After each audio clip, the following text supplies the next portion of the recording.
Benjolan itu tumbuh di bagian samping wajahku.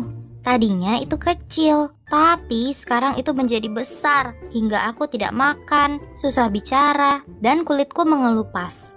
Aku tidak tahan lagi. Akhirnya, kuputuskan untuk memecahkannya dengan jarum. Aku tidak pernah suka pergi ke dokter gigi. Orang asing yang memasukkan tangannya di mulutku, rasa dari sarung tangan karet, bau obat-obatan, belum lagi saat semua alat metal itu menyentuh dan mengorek-ngorek mulutku. Tapi untuk beberapa alasan, aku selalu memiliki lubang di gigi. Lubang-lubang kecil yang terbentuk karena kebiasaan makan yang tidak sehat. Aku tidak pernah suka menyikat gigi. Jadi, tentu saja, itu juga salah satu penyebab aku memiliki lebih banyak lubang. Tapi yang tidak kusadari adalah memiliki banyak lubang di gigiku bisa menyebabkan hal yang sangat parah, seperti kehilangan nyawa. Kunjungan ke dokter gigi itu saat ia mengobati lubang gigi di bagian dalam pipi kiriku. Ia sepertinya melakukan kesalahan. Aku tidak tahu pasti apa itu, tapi yang ku tahu pasti adalah aku kesakitan. Mungkin ia memecahkan bagian gigiku, atau ia tidak menutupi lubang dengan benar. Penghilang rasa sakitnya sudah habis, tapi rasanya masih sakit. Awalnya, kukira itu adalah bagian dari prosedur. Tapi, seminggu kemudian, bukannya membaik, aku justru merasa semakin sakit. Gigiku sakit hingga aku tidak bisa apa-apa. Aku hanya memegang wajahku dan menangis. Ada bakteri yang memproduksi asam yang merusak gigimu. Saat gigi itu rusak, akan lebih mudah bagi bakteri itu untuk tersebar, memproduksi asam lebih banyak, dan kemudian merusaknya lebih lagi. Jika dokter gigi meretakkan gigiku, akan lebih mudah bagi bakteri untuk menggapai area akar gigi. Namun saat itu terjadi, gigiku sudah terinfeksi dengan parah. Mama membawaku kembali ke dokter gigi dan komplain. Tentu saja, dokter gigi berkata infeksi itu terjadi dari hal lainnya dalam waktu seminggu setelah gigiku ditambal. Mama berdebat dengannya, tapi kami tidak mendapatkan jawaban. Akhirnya, dokter gigi itu merekomendasikan spesialis lain, dan kami membuat janji temu dengannya. Saat bertemu dengan dokter spesialis, aku diberitahu bahwa aku memiliki abses gigi. Begini, mungkin tidak terlihat seperti ini, katanya. Tapi, gigimu adalah bagian yang hidup di tubuhmu. Kamu hanya bisa melihat bagian puncak dari gunung es. Akar gigimu tertanam di gusi. Terdapat banyak saraf dan aliran darah di sana. Saat itu terinfeksi, rasanya sakit luar biasa. Abses gigi adalah kantong berisi nanah yang disebabkan oleh infeksi bakteri. Kantong itu merupakan sistem imunmu sendiri yang sedang berusaha melawan infeksi itu. Dokter itu memberitahu orang tuaku bahwa aku membutuhkan saluran akar gigi. Tapi tidak mungkin kami mampu membelinya. Jadi, ia memberiku pasta gigi khusus. Beberapa tahun kemudian, adikku terjatuh dari sepeda dan mematahkan giginya. Ia segera diobati dan saluran akarnya diperbaiki. Aku berpikir, mungkin gigiku tidak separah adikku. Rasa sakitku mulai berkurang, tapi tidak pernah benar-benar hilang. Satu hari aku terbangun, dan itu benar-benar sakit.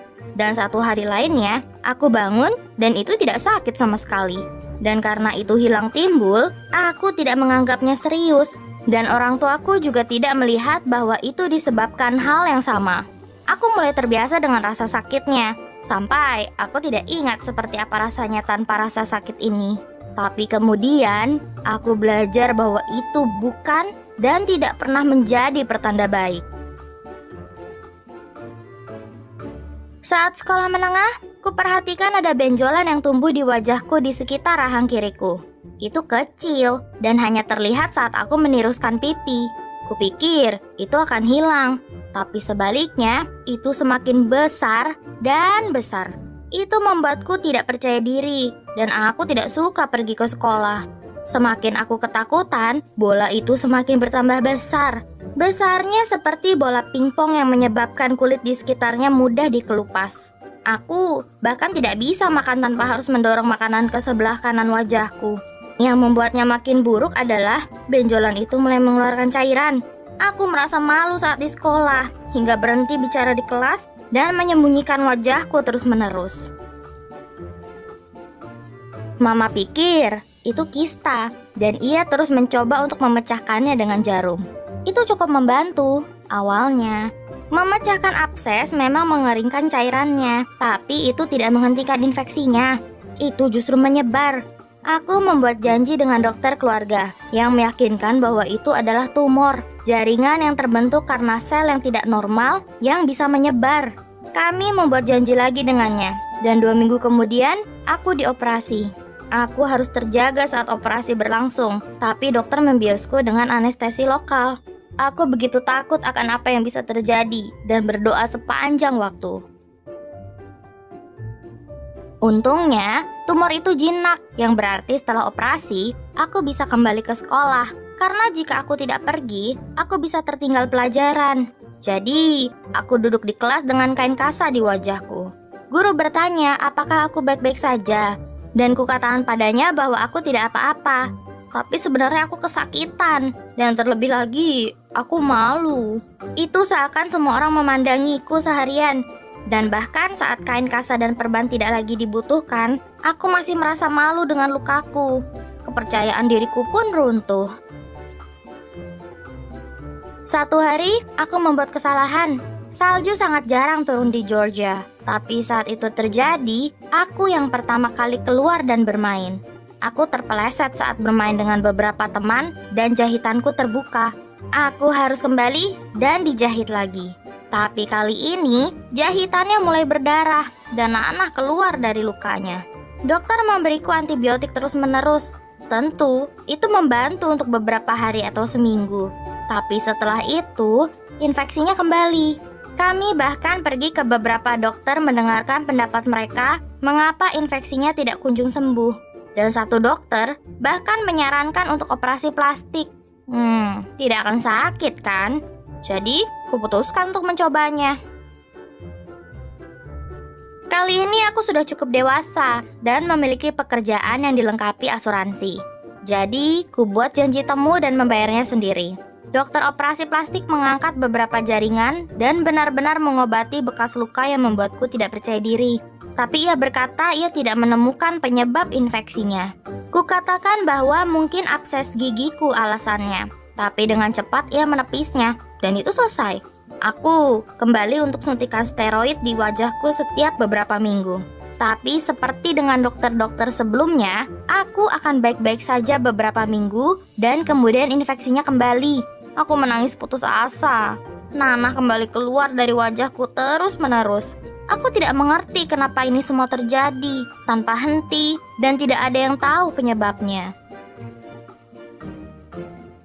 Kemudian satu hari, aku menjelajah Reddit. Aku menemukan komentar pada kolom seorang wanita yang berkata keponakannya memiliki tumor jinak dari abses gigi. Kusimpan komentar itu dan kutunjukkan pada pacarku.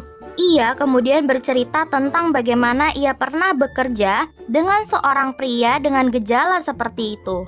Pacarku memberitahuku itu semua terjadi karena rekan kerjanya tidak mengobati abses giginya. Bakteri menyerang pulpa gigi, bagian paling dalam gigi yang terdiri dari pembuluh darah, saraf, dan jaringan penyambung, dan kemudian menyebar ke rahangnya, kemudian leher dan kepalanya. Persis seperti apa yang dijelaskan dokter spesialis padaku beberapa tahun lalu. Ia tiada karena sepsis, keracunan darah. Rekan kerjanya tidak selamat. Kenyataan itu benar-benar menyadarkanku.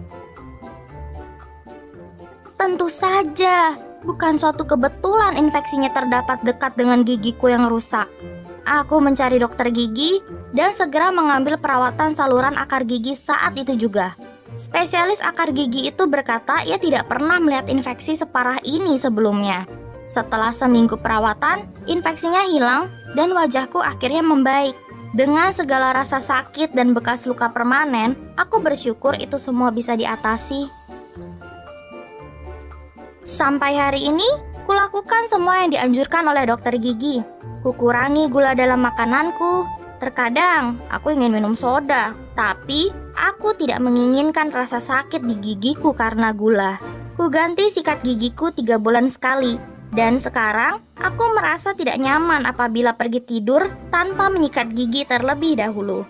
Aku masih takut ke dokter gigi, bahkan sampai beberapa tahun ini. Tapi, aku lebih takut dengan apa yang terjadi jika tidak datang ke pemeriksaan rutin tiap tahun.